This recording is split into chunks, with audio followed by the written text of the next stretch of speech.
Hey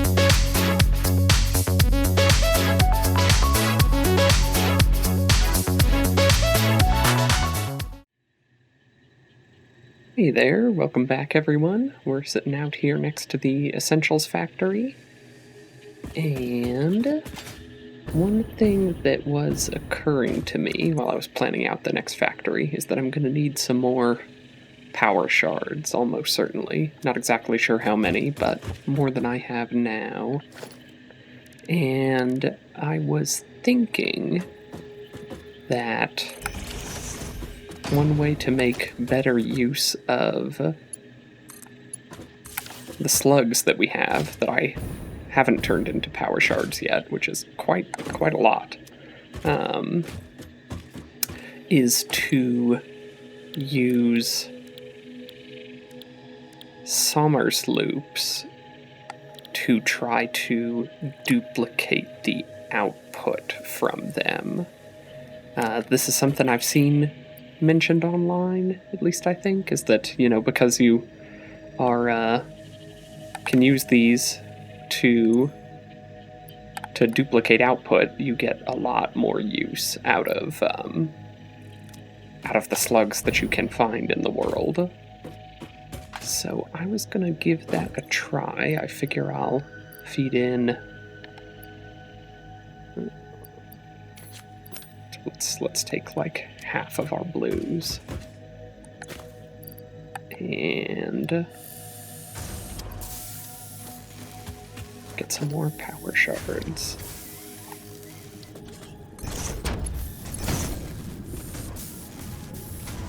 Awesome. Well, I will leave that going for a bit just to churn out some more of those. But I figured I'd give you a little update on the exotics factory. There's not much actually built yet. It's mostly just a frame that I've constructed out there. And we'll see. I could always end up moving things around, but I could see the start of it there. There were some interesting rock formations out here that I wanted to try to base my factory building around. So we'll see how it works. And now you can see I've got an array of miners set up here on nodes I'm planning to use. There are going to be quite a lot of nodes that I'm pulling into this. And I was planning on pulling up Sam from this fissure out here.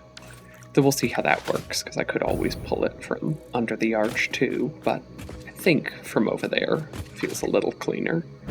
But yeah, this big pillar here, I've put a platform on top of. And I don't know that I don't know if this will be part of the factory proper, or if this might be the new home for our hub, because it doesn't necessarily make sense to have it out there anymore, and I feel like right around here is a pretty gorgeous spot for it, so why not? Yeah, I'm thinking that the actual manufacturing of the factory I'll put down here, and maybe sort of make a pillar off of this rock formation and put in what manufacturing I can as well. But you'll also notice I've got the blueprint designer up here. And yeah, in looking at my original design for this factory, it was feeling more than a little messy. A lot of the ratios were pretty ugly, and it was dawning on me that it might take, quite a while to set everything up and get especially all the belting set up done.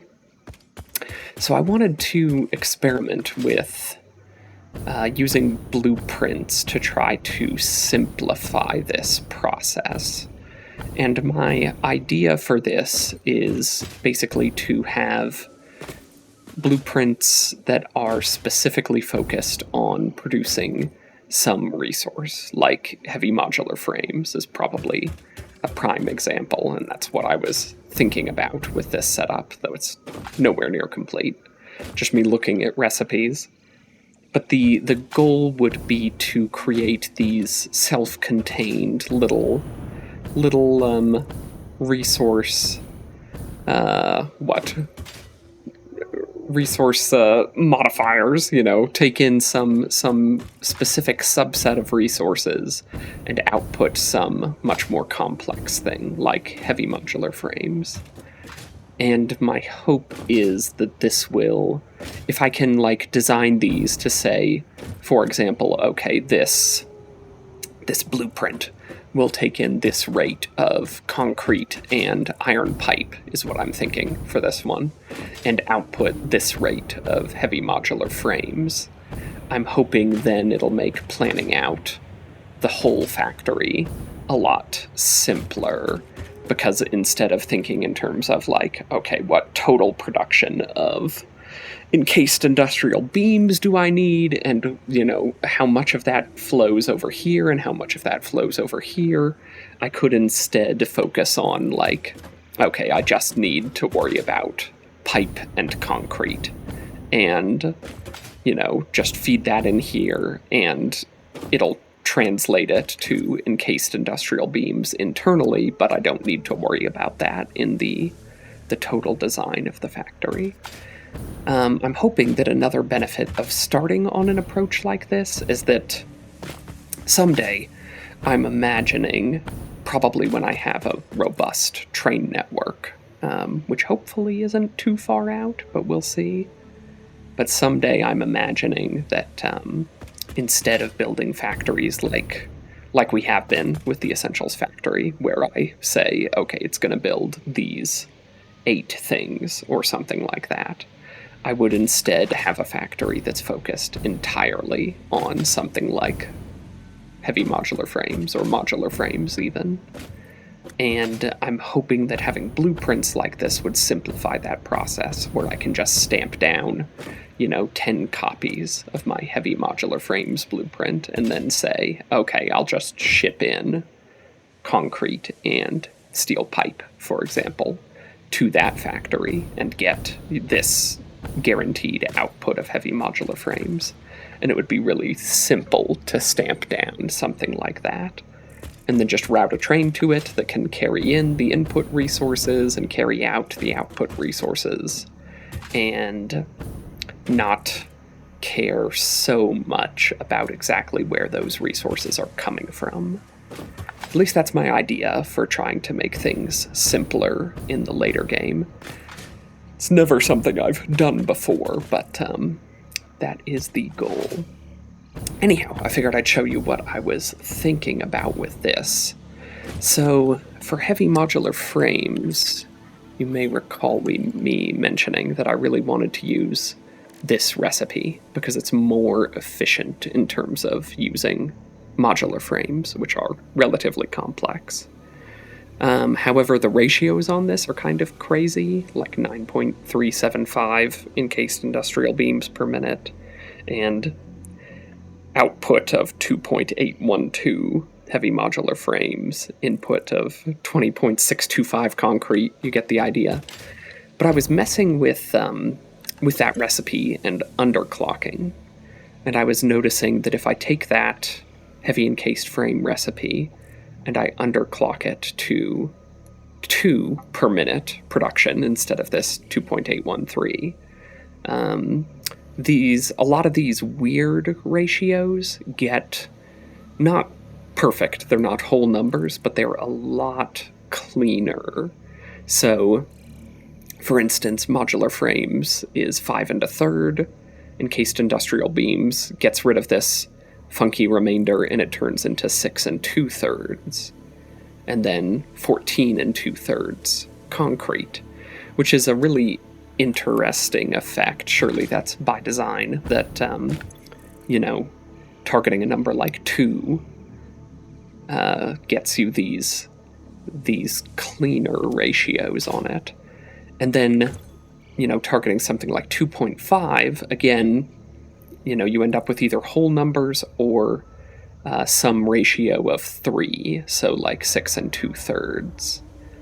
So I was thinking that by combining two machines at different underclocks, so this one targeting 2 per minute and the other targeting 2.5, things should work out pretty cleanly. So like for modular frames, or let's just go top to bottom here, we have 1/3 remainder, 2/3, 0, 2/3. And then with this underclocking, we have 2/3, 1/3, 0, 1/3. So by combining these two, we get, in total, in aggregate, we get some nice whole numbers out of it. So, for example, I think that between these two machines combined, we need a total of 12 modular frames per minute, 15 encased industrial beams, 54 steel pipe, and 33 concrete, which, at least to me, feels a lot easier to conceptualize and work around than constantly having to track these fractionals of all of these resources. So this is sort of what I mean by hopefully making this simpler with blueprints, is that by stamping down a blueprint that kind of encapsulates all this math that I've done previously, I can ignore it when thinking about the factory as a whole. So I don't need to track all of these fractionals and try to remember, like, oh, how many machines did I have set up to do 2/3 versus 1/3 of modular frames. I can just put these in a blueprint and stamp down, however many blueprints, and then just keep in mind the total whole number, input and output of resources to that blueprint. So sort of paired with this, so we've got modular frames coming in, encased industrial beams, steel pipe, concrete. And as I said, my goal for this was to have the inputs be just concrete and steel pipe. I don't think that's actually going to work out. I think I'm just going to end up taking modular frames as a separate input as well, because I think they're just a little too complex to fit in here. And also, I was realizing that I'm pretty sure there's just no way to produce these without iron as a base resource, because ultimately you're going to need reinforced iron plates, which in turn require iron plates, which have to come from iron. So, anyhow, yeah. But having this blueprint work in terms of concrete, steel pipe, and modular frames seems about as simple as I can reasonably get it. I could maybe get it to work in terms of concrete, steel pipe, and iron ingots, or something like that, if I can fit enough constructors into this box to make that work. It's something I'll have to think about a bit more, whether I want to bother with that, or whether it would be better to just make a separate blueprint for modular frames, for example. But yeah, I think what pairs really nicely with this recipe is this encased industrial pipe recipe, because this already requires pipe and concrete as an input.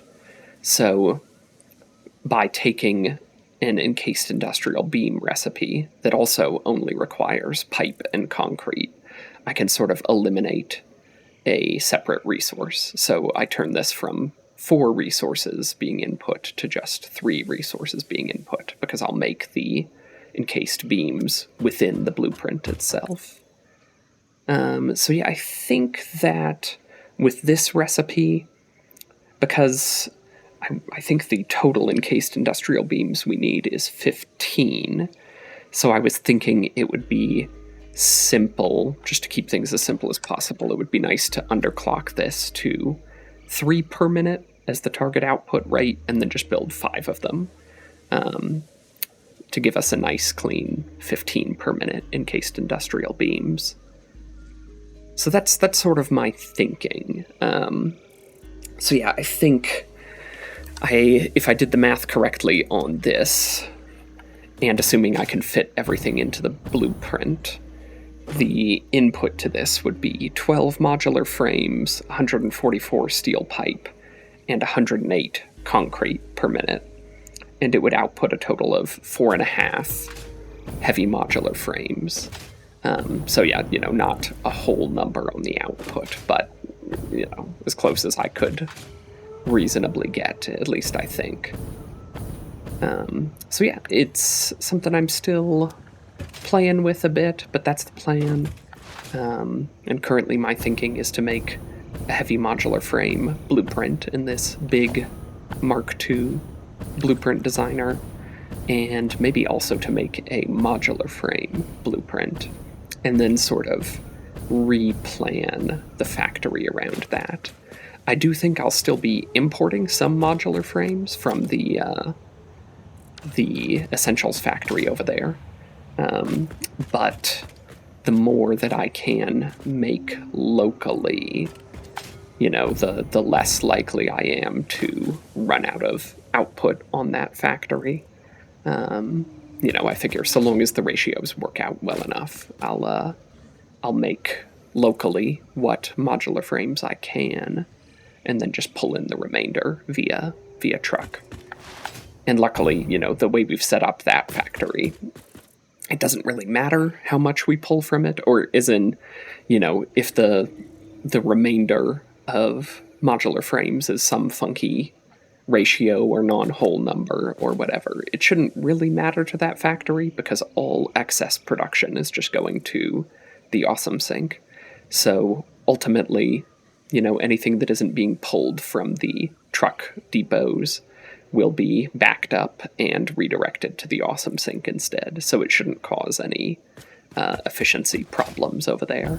It's only a problem if we pull or try to pull more than the factory can actually produce, and then it would affect the running of this factory. But yeah, I hope that makes sense. I will be sure to show you whatever design I settle on. Is probably just going to be a lot of finagling with belts and trying to squeeze them in to route this as cleanly as possible. I am debating whether to leave these blueprints open where I can access everything, or to kind of seal them up, put some walls around them to sort of, turn it into like a black box, essentially, to kind of hide that complexity. I guess it depends on how how clean I can build this blueprint. If it looks a little complicated and busy, I might just box this whole thing up and have it so that I just stamp down boxes, basically, with inputs and outputs. But yeah, something I'm still pondering. But yeah, I like this area quite a bit. I think, going to be pulling in resources from pretty far distances. I mean, the pure coal node that I was planning on using is like way out there still. I haven't even set up a bridge across to it yet. But I think it'll work out well, and I'm hoping that we can just, put our hub up here on top of this little platform, because it seems like a pretty nice spot for it. But yeah, I will tune you back in once I have more to update you with. So, since last time, I've done a fair bit of work on initial setup of this factory and planning, and also on getting some blueprints ready. Yes. Okay, so this is the structure that I decided to build the blueprints inside of. You can see there's some clipping going on with the blueprint designer itself, but that should be all gone when it's placed outside of it on the ground. But yeah, I'll just go through this briefly. So it's got 3 floors to it. The first floor is the highest ceilinged one. It's meant to hold things like manufacturers. Just barely. And then it's got these ladders that lead between floors. And the upper 2 floors are basically just like this. They can hold assemblers, but nothing else. And I'll just show you the top floor for completion's sake. Yeah, it's kind of amazing how much you can actually fit inside of this Mark II blueprint designer. Nice view there, when I'm not hitting my coffee cup against it. Yeah, as you can see out there, I have done a fair bit of work on at least the initial layout for this exotics factory. Let me go ahead and clear this. Oh, I guess I'll also mention that, yeah, this is the input side, and you can see that it can have up to 3 inputs, and I'm using these little signs in here to indicate, as part of the blueprint, what is supposed to go in there and at what rate. And then I've got 2 separate power networks, one for production, which is basically everything besides lighting, and then one for lighting. And I separated them just in case, like, I don't want something to be lit, or more realistically, if I want to put a light control panel down and hook that up to the lighting power and set everything off of that. I don't know that that's strictly necessary, but, you know, figured I might as well separate them. Well, yeah, let me clear this out. Oh, and there's the output. Each of these, at least so far, has only had a single output. Get rid of that, and hopefully I have enough for this now. Yes. Okay. So this, it's still loading in, as you can see. Should get some conveyors popping up here in a second. And then eventually all the windows will actually be transparent. Yeah, there we go. So this is meant to produce modular frames. And I'm using this bolted frame recipe to produce basically via using a lot of extra screws, I believe, is the main trade-off here. So yeah, I get to eliminate the need for rods and replace it with screws, and it produces at a slightly, or actually a pretty significantly faster rate. So yeah, then the rest of this blueprint is just trying to squeeze in the production of screws and reinforced plates that is necessary to support this. So yeah, my goal for this modular frame blueprint was to go straight from iron ingots to modular frames, and I managed to do that. So this takes an input of 267.5 per minute iron ingots, which is a bit of an awkward number, but it gives an output of 10 per minute modular frames, which is real nice. I think this will simplify the design of factories that need to create modular frames pretty significantly. Being able to just think of, you know, how many iron ingots it takes to make this, and plop them down exactly as many as needed. That's the hope, at least. So yeah, lots of screw production scattered around throughout this thing, and it was really just a struggle to try to fit everything in as tightly as possible. I think the vast majority of this production is screws, and there's just a little bit of iron plates scattered in here in order to go down to make reinforced iron plates down on the first level. So yeah, iron plates here. You can see all merging out that way. And then there is one last bit of screw production up here, because I just couldn't fit in like the last constructor that I needed down on the floor below. So I'm pretty proud of this little box design, multi-floor box design that I've got. And yeah, hopefully it doesn't look too awkward actually being placed out there as part of the factory. But yeah, let's head back down again. I want to say this is the only machine actually producing reinforced iron plates, because 15 per minute. Yeah, each of these takes 7.5 per minute, and there's 2 of those. So yeah, this one machine covers all of that. It was just a matter of providing it with the screws and the iron plates that it needed.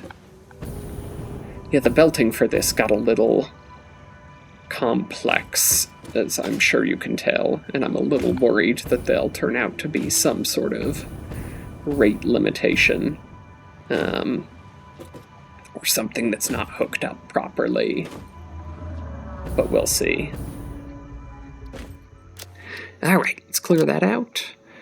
And then there is the heavy modular frame blueprint.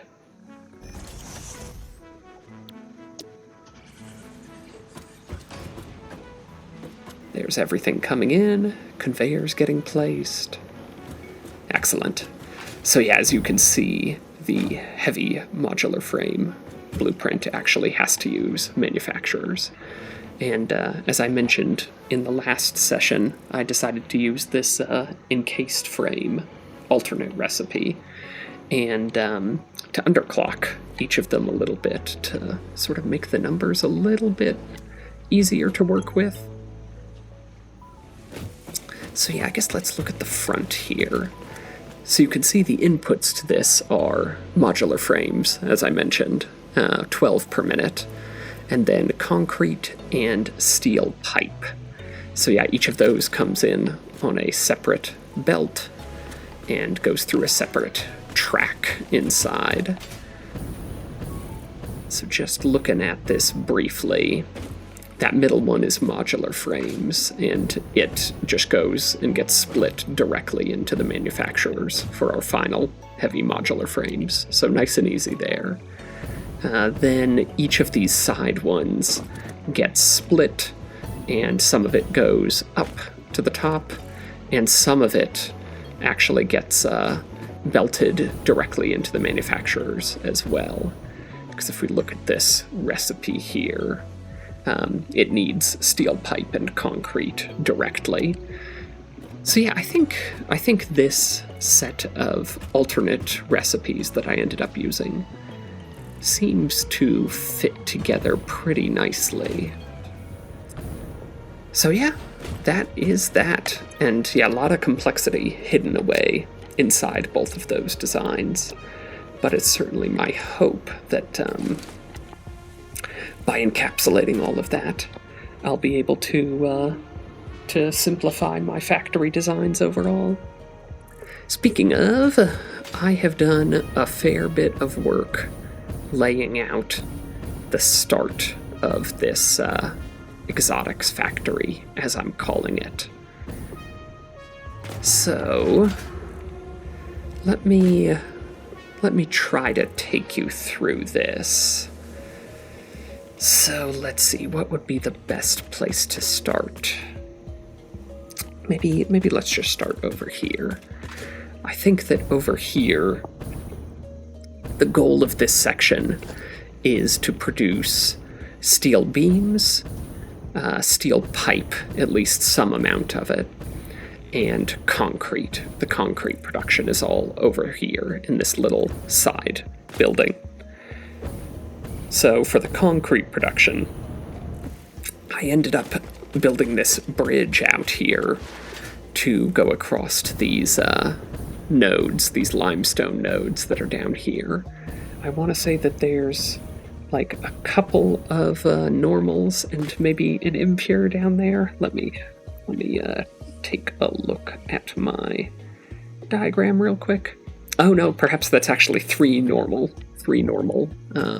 limestone nodes down there. I believe that's correct. And then this bridge is for a pure coal node way out there in the distance that I'm bringing in for steel production. So yeah, the limestone all heads down there. Oh yeah, and I've got another limestone node over here. This is the third normal node, I believe.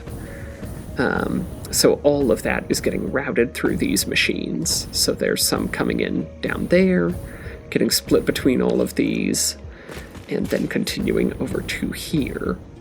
I did end up merging both of these lines. So there's limestone from this miner coming in to a merger here, where other limestone from this other track is also coming in.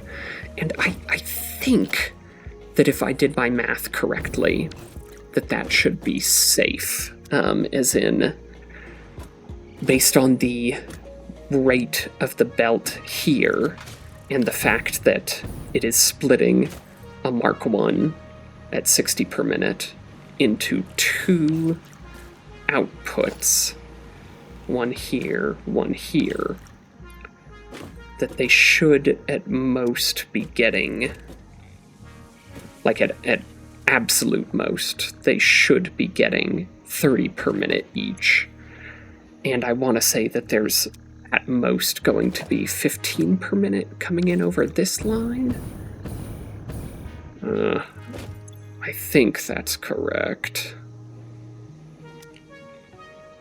I guess at least initially this line could be going faster, but it needs to back up to here in order to output to each of these. I want to say that the ultimate goal is to only have 15 per minute actively flowing in here. So if you recall, back in the Essentials factory, I was having issues with merging after a splitter, where I was sort of depending on the backup through a merger to propagate to a splitter.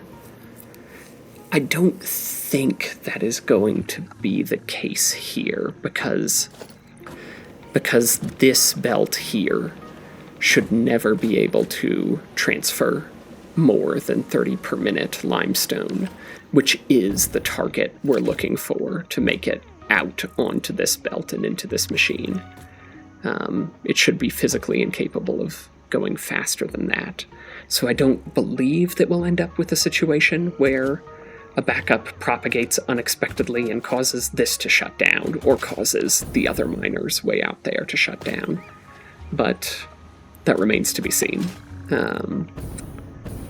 Something I think that I planned out well enough, but we'll see if I've made any mistakes. Okay, so in the meantime, we've got iron coming up from these two nodes over here, two normal nodes, into this set of smelters to produce iron ingots, and then in turn up to this set of smelters to produce steel ingots, using the alternate recipe, the solid steel ingot. The goal of this is to get a little bit better return on investment from my iron sources and from my coal, because as you can see, the base recipe is 1-to-1, well, kind of 2-to-1. It's 1 iron or 1 coal to 1 steel ingot, whereas the solid recipe is 1 iron ingot, 1 coal to, well, okay, it's 2 iron ingot, 2 coal to 3 steel ingots. I don't really want to do the math on that. So yeah, as you can see, the return is transparently better. So I'm trying to pull as much steel out as I can from the iron and coal sources that I have available. And I believe I am overclocking both of my coal sources, because those are the primary limiting factor, even with pure nodes.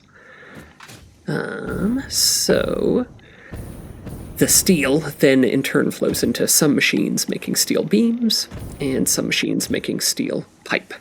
Now, I believe the beams, my plan for those is basically just to run them straight out of the factory, or rather through a splitter into a dimensional depot and then out of the factory via overflow. But the pipe will be continuing on over here and into this set of machines, where I plan to make encased industrial beams using it, using that same encased pipe recipe. So yeah, just a bank of these, and I guess over here we've got even more iron normal nodes that I think I'm gonna have to slightly overclock. And that will flow down under here, along this side, to a bank of smelters, and then up here, and this right here is where I plan to place my modular frame blueprint. I guess I might as well just place that, huh, actually. Let's go ahead and put it down.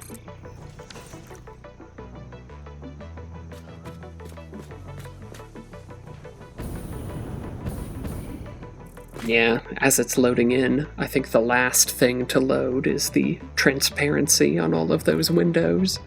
So it looks a little unusual. There we go. And now the whole thing has loaded in.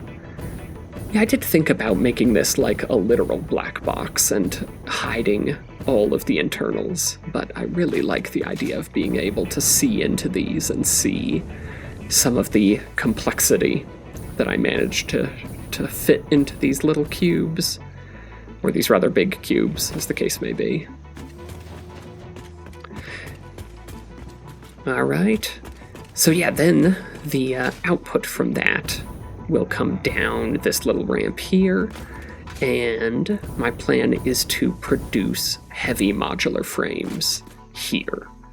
But let's cover some other aspects first. You can see, still got beans making their ambling way throughout the factory. But yeah, for the design of this one, my previous factory was all kind of one big structure, and for this one, partially because the resources were so spread out, I wanted to try making a much more gangly, spread out, connected by bridges and single pathways design that just kind of sprawled all over this section of landscape. So that was the idea here. I don't know how the aesthetics will turn out, but that's kind of the last thing that I consider with any design. I guess that's not strictly true. A lot of these height variations and stuff were because I thought that the aesthetics of all these raised bridges and platforms would be interesting. But just getting the base functionality out of it is more important at the start.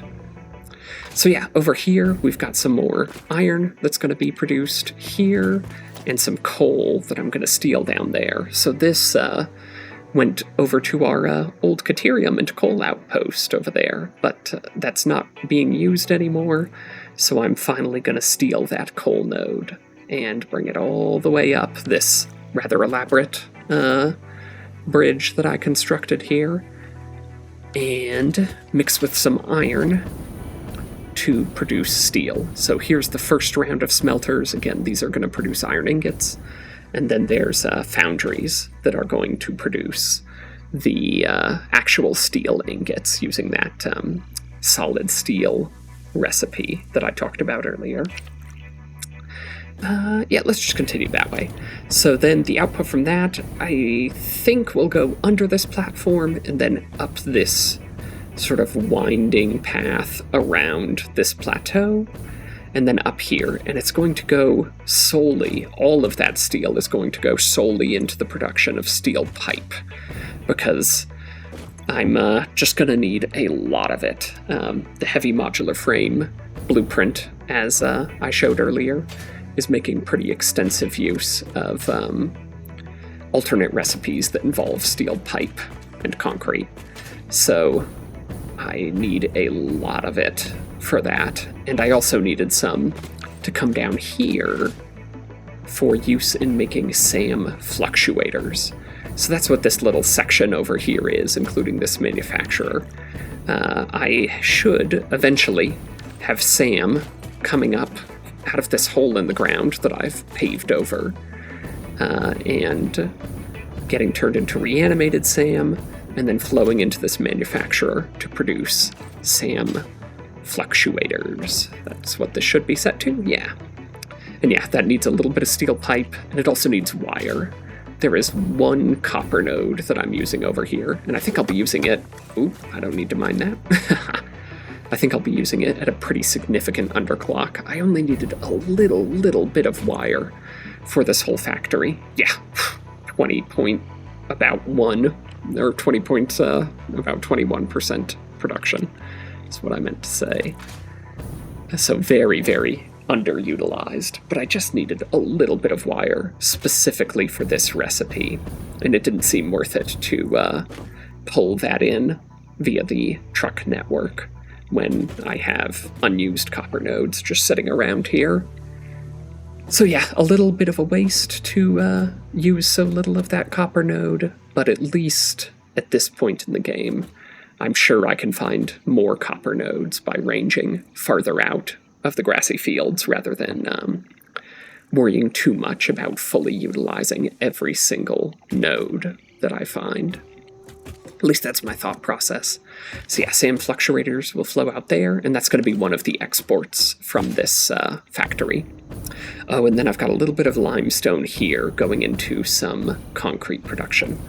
So concrete actually ended up being one of the things that I had to think about the most when designing this factory, because I realized that it was going to be hard, given the need I had for concrete with all of these alternate recipes I'm using.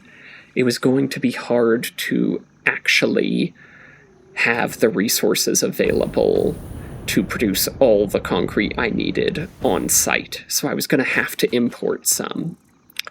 But importing the concrete is complicated because when a truck drives up carrying concrete and it parks at a station, I mean, using these as an example, but the actual station I think will be over there, it unloads basically all of its cargo at once, and immediately that means that all of the concrete is going to start flowing out at a rate of 60 per minute at minimum, essentially. The problem with that is that I do not need 60 per minute concrete imported. I needed less than that, realistically. And especially, like, I have all these odd ratios of concrete that I'd need. So if I, like, take a look at my notes here, for the encased industrial pipe, which is like those 4 assemblers over there, I need a total input of 66.6 repeating concrete. So 66 2/3 concrete per minute. And the issue is that if you import via truck and just pipe it, or belt it, rather, into a merger, along with some locally producing node, like this one, what's going to happen is you're going to get that burst of 60 per minute concrete coming in, and it is going to get over-merged, essentially. It is going to be producing more than the local storage, or at least more than I wanted that downstream recipe to get. And the local storage will eventually, it'll back up to it. And the local production of concrete, rather, will turn off. You know, it'll back up enough that it just shuts down. And now that throws off all of the production ratios, because now I'm not producing local concrete that I was counting on. So the way to get around this would be with some sort of prioritized merger, some sort of priority merger that would say, basically, like, when you're merging onto a line, if there's any input available from this local production line, merge that input before you merge the imported resource. But such a thing doesn't really exist. I'm still looking into it. I found some ways to theoretically replicate that behavior with banks of splitters and mergers. But anyhow, the point is, concrete has been something that I'm scratching my head over for a long time, and I think I've got some idea of how I'm going to tackle it. The result of that is that I have some like really weird production rates on some of these machines. So like this one is producing it's overclocked to produce at 18 per minute, and this one is underclocked to produce 6 2/3 per minute, which, like, normally you just wouldn't waste the power shard here. You would just, increase the production rate here, decrease the production rate here, merge them both together. But that's not going to work here. Or at least not easily. Producing in this way makes it simpler to meet some exact amounts that I'm going to need further down the line in order to avoid having problems merging with lines from the imported resources. So yeah, probably doesn't make a ton of sense right now, but the result is that I'm basically using these two machines in order to hit very specific numbers that I think I will need down the line when I merge with other production lines or imported resource lines. I've sort of built this pillar here off of a little rock outcropping that was here and met up with my platform on top of this pillar. And I plan to use this hollowed out space here to house dimensional depots. So like various resources will flow up here and into their appropriate dimensional depot, tucked away into this pillar. And then any overflow will continue out this way, and these stations will be all of the exports from this exotics factory. I have been doing some work on aesthetics of some things. Admittedly, I don't think the Essentials factory over here has changed all that much. But I did finally go all the way back to the coal plant and make that look a bit better. I have worked on the Essentials factory a little bit, getting these walls more complete on the sides and these windows and so on. I am really proud of this, like, sort of front view of the factory with the truck stations down there. I think that's real nice. And eventually I'll move the hub so that it's not sitting here anymore. But yeah, this hasn't changed a whole lot, I believe, since you last saw it. Just some minor touch-ups. But if I head all the way out to the coal plant, let me just climb up here and then get headed out there. You can already see from here that the coal plant has changed pretty dramatically. Let me just get this coffee cup out of my hand and give you a more proper view of it. So yeah, I'm pretty proud of how this thing has spruced up. I went ahead and moved the external connector to for the power up to that power tower sitting way out there up top. I thought it looked a little bit better, and I finally took the time to do a little bit of work on these bridges here, make them look a little bit better, and to enclose the entire thing. So yeah, I think it is a very significant improvement. I still haven't done the work of internal lighting on this thing, so it's a little bit dark inside. I tried to leave skylights open, but just haven't gotten around to actually running lights. But yeah, it really changes the whole vibe of this place, having it enclosed.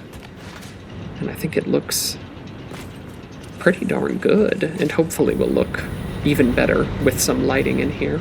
Oh, I did want to show you Maybe I'll back up a little bit so it's a bit quieter, theoretically. Nah, who knows. So I did do some poking around, and I believe I found the issue that was causing periodic shutdowns of coal generators here. And it was these junctions here. And what I believe is happening, or was happening, is that this junction was splitting and then coming down here, and these splits here were the problem. The fluid that was coming in from here, I assume, was being split more or less evenly between these two, but in reality, this down pipe here would need way more fluid input than this side connection here. So it's been a long time, but this side connection here was meant to just feed in just the little bit of water. I want to say it was like 1/3 of the requirement of a coal generator that I needed in excess to what this line could deliver to it. And so it was just meant to be a very, very low rate of flow coming in here and then into this machine in turn. But I think that it was splitting more or less evenly, and too much was flowing into this pipe and then backflowing all along here, and I assume causing some sort of flow restriction in like this segment. So of course, it's a Mark 1 pipe. It can only flow at 300 per minute at maximum.